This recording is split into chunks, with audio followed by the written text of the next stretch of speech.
nisay nanahirana sy sarotakarina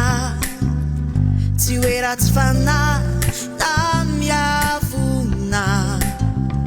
fa tiako atsaina sy arovana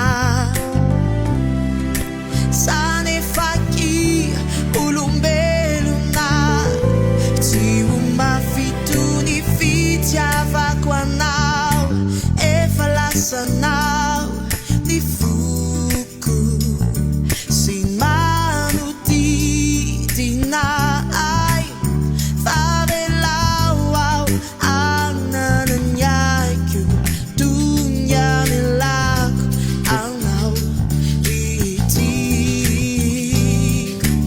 efa lasanao ny foko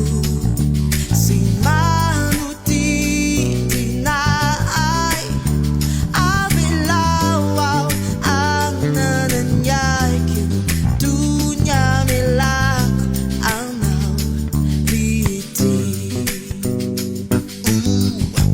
Beni tsy fitovina tsy fifanarahana isika tsy akizy na tsy matotra fahafahantsika tsinjovina tsy jalitoa ny voa fatotra izany efaky olombelona tsy ho matvito ny fitiavako anao efa lasanao ny foko sy manodidinay avelao ao anananiaiko dunia milako anao ity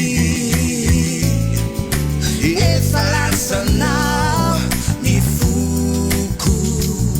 sy manodidinay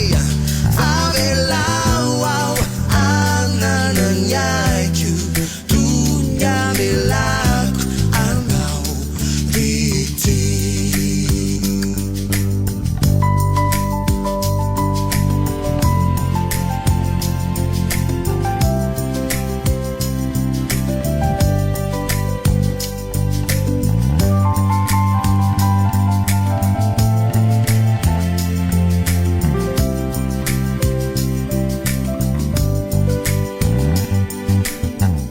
nahitako anao voalohany tamizay nanahirana sy saritakarina tsy hoe ratsy fanahy na miavona fa tiako atsaina sy arovana